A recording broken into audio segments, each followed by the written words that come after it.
Les classes préparatoires biologie, chimie, physique et sciences de la Terre, la fameuse prépa BCP-ST, a pour vocation de préparer les étudiants au concours agro-veto, mais pas seulement. C'est ce que nous allons voir dans ce nouveau numéro de Cas d'école, l'émission qui vous emmène dans les coulisses de l'enseignement supérieur.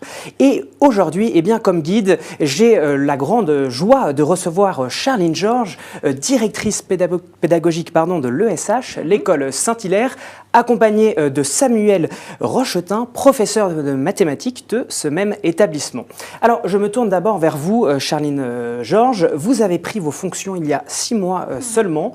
Et sur le site internet de votre établissement, vous dites que l'année 2014 est celle de tous les changements. Alors, expliquez-nous un peu ce bouleversement au sein de l'ESH. Alors les changements, il y en a eu énormément. C'est tout d'abord passé par tout le côté matériel. On a fait tout le plateau technique. On a mis un investissement massif dans refaire à neuf les laboratoires physiques et biologiques. On a informatisé les salles. On a fait un Wi-Fi plus performant. Donc on offre également l'aménagement des locaux, l'agrandissement des salles, plus de confort. Tout ça au sein d'un nouvel arrondissement, donc la nouvelle partie du 13e arrondissement, qui est elle aussi en renouveau.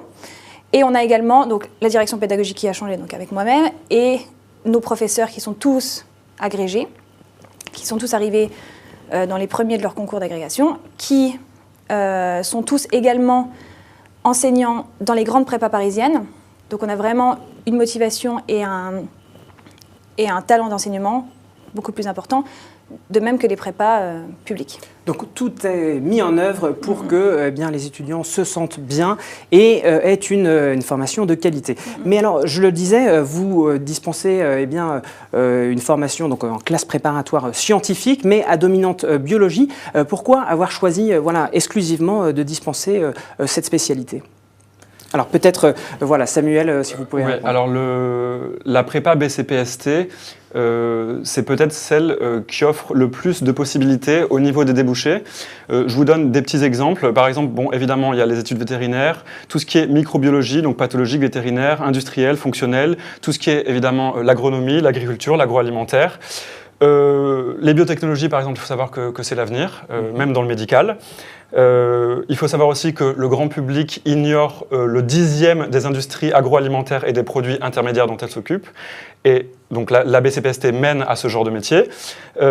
Pour vous donner un exemple d'élèves qui sont passés en BCP-ST, donc on a parmi ces élèves des maîtres de conférences en agroalimentaire, des attachés d'études cliniques, des œnologues, des ingénieurs de recherche médicale en milieu hospitalier, des responsables de laboratoires d'analyse chimique. La diversité des métiers est réelle. En effet, contrairement à peut-être un préjugé, les prépas BCP-ST ne préparent pas uniquement au concours vétérinaire et agro, mais peuvent effectivement avoir un champ beaucoup plus vaste de débouchés. Est-ce qu'il y a des écoles justement d'ingénieurs qui seraient peut-être un débouché naturel en dehors de veto et agro? Alors nous c'est vrai que notre but aussi c'est de décloisonner la prépa, c'est-à-dire on n'offre pas uniquement juste les écoles vétérinaires, évidemment c'est dans le projet. Mais on leur offre la possibilité, donc 100% de nos élèves sont placés après la prépa. Ça peut être dans les écoles d'ingénieurs, telles Purpan et CITPA, ou alors la Salle Beauvais.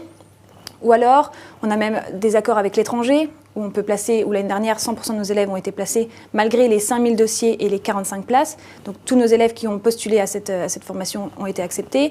Et à la fois, il y a aussi ils peuvent également aller en fac et entrer dans une 3e année de licence bio.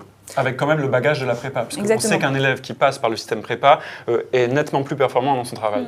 Alors, vous le dites justement à l'instant, en général, ce sont des études avec un rythme très soutenu, difficile, exigeante. Comment accompagnez-vous les élèves justement durant ces 2 années de travail intensif? Samuel Rochetin, je crois que vous êtes, en plus d'être professeur, également responsable du tutorat. Expliquez-nous un peu votre méthode. Exactement. Alors nous, le but à ESH, c'est de dédramatiser la prépa et de donner leur chance à des élèves qui n'avaient pas forcément, à des très bons élèves bien sûr, mais à des élèves qui n'avaient pas forcément un dossier scolaire parfait, qui s'étaient peut-être relâchés, de leur montrer que oui, c'est possible s'ils ont vraiment la volonté, s'ils ont la motivation de devenir les scientifiques de demain. Donc nous, on a mis en place un accompagnement personnalisé, et en maths, ce que je fais avec les élèves en première année et en deuxième année, je fais du tutorat, c'est-à-dire que je prends un petit groupe d'élèves, je prends avec eux un sujet de concours ou un thème très classique qui revient, qui est récurrent dans les concours, et je leur montre que oui, je l'explose en fait avec eux en plein de fragments, et je leur montre que oui, c'est facile et que oui, ils peuvent y arriver. Voilà. Et notamment en termes d'effectifs, une prépa publique va prendre jusqu'à 40 voire 45 élèves dans une classe. Nous, ils sont 20, donc ça change quand même la donne. Voilà. Charline, je crois qu'également vous avez mis en place un système où les meilleurs élèves expliquent aux moins bons élèves pour les tirer vers le haut. Est-ce que c'est cela? Oui, exactement. C'est ce que fait donc, Samuel Rochetin dans sa matière, mais pas seulement. C'est vraiment mettre les bons élèves, les meilleurs élèves, disons, accompagner les moins bons, et pour que chaque groupe soit tiré vers le haut. Tout ça accompagné évidemment du professeur qui répondra aux questions et qui répondra évidemment aux interrogations. Voilà, ça permet, quand vous prenez un élève qui est moyen, c'est un élève qui n'a pas forcément confiance en lui sur tous les concepts qu'il voit en cours. S'il voit un bon qui lui explique et qui lui montre que c'est à sa portée, voilà, ça c'est un peu la philosophie de Saint-Hilaire. Et en plus, la meilleure façon de maîtriser un savoir, c'est de l'enseigner. Donc les très bons sont aussi tirés vers le haut avec ce système de partage de compétences. Voilà. Alors le lycée, l'école Saint-Hilaire, c'est un établissement privé. Pourquoi choisir d'aller dans une classe préparatoire privée plutôt que publique, par exemple? Effectivement, le premier point, c'est effectivement le fait que les effectifs sont plus petits, le fait qu'on n'ait que 20 élèves par classe contre, comme il disait, 45 en privé, le fait qu'on ait les mêmes professeurs, qui soient tous agrégés, et donc on a un accompagnement, disons, plus personnel, plus individualisé, et aussi le fait que nous, on offre la chance à tout le monde, même si à un moment donné, il y a eu de moins beaux résultats, disons, en première ou en terminale. Le fait que dans le public, c'est rigide et qu'on n'offre pas la possibilité à tout le monde. Alors justement, Samuel et peut-être Charline, comment vous sélectionnez vos candidats à l'entrée? Voilà, les lycéens, selon quels critères vous sélectionnez vos candidats? Nous, notre recrutement, c'est en 3 phases. Donc, premièrement, on télécharge le dossier de préinscription sur Internet, où on le remplit, donc on met les bulletins des premières et terminales avec ses notes. Ensuite, ça passe devant un comité de sélection. Voilà, on vous rappelle après la présélection, donc vous passez un entretien, où là, on essaye vraiment de voir quelles sont vos motivations, qu'est-ce que vous visez, etc. Et bien expliquer les enjeux de la prépa. Parce que... Ça, je me permets de l'interrompre. Là, justement, ça c'est très différent d'avec le public, par exemple. Dans le public, vous êtes anxieux puisque vous devez rendre votre première et votre terminale. Il faut que ce soit impeccable. Vous êtes pris ou pas, on ne sait pourquoi, oui ou non. Et finalement, là, nous, ce qu'on offre, c'est un dialogue. C'est-à-dire qu'un élève qui n'a pas forcément un dossier scolaire exceptionnel va venir, va nous expliquer, va dialoguer avec nous, va voir s'il a un projet, s'il est motivé, si ça lui correspond. Et là, après, donc, la troisième étape. C'est vraiment la phase de dialogue qui est importante et qu'on offre à l'école. Et ensuite, on leur laisse 10 jours de réflexion, vraiment bien... poser ce qu'il a entendu pendant l'entretien, vraiment réfléchir sur son projet personnel.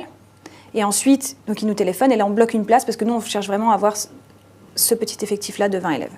Alors, on sait que dans l'éducation supérieure, les classements, c'est quelque chose d'important. C'est aussi un critère qui font que les étudiants choisissent votre établissement plutôt qu'un autre. Vous l'avez dit, vous renouvelez un peu tout à l'ESH. Quel est derrière cela l'objectif? Peut-être que vous fixez un objectif de position dans les classements des prépas. Est-ce que vous avez un objectif? Alors, disons que nous, l'année dernière, on a des résultats qui sont chiffrés, qui sont par un secret d'ailleurs qui figure sur notre site internet. Mais vraiment, notre projet à nous, c'est vraiment d'ouvrir un panel de possibilités après la prépa dans les écoles et offrir un nombre de débouchés qui vise le projet personnel de chaque élève. Concrètement, l'an dernier, en fait, sur les 5,5, on en a mis 40%. Alors, 5,5, expliquez-nous. 5,5, c'est un élève qui décide de faire une 3e année de prépa pour améliorer ses performances au concours. Donc c'est une démarche courageuse quand même de faire 5,5 puisqu'on il faut affronter une 3e année de prépa finalement.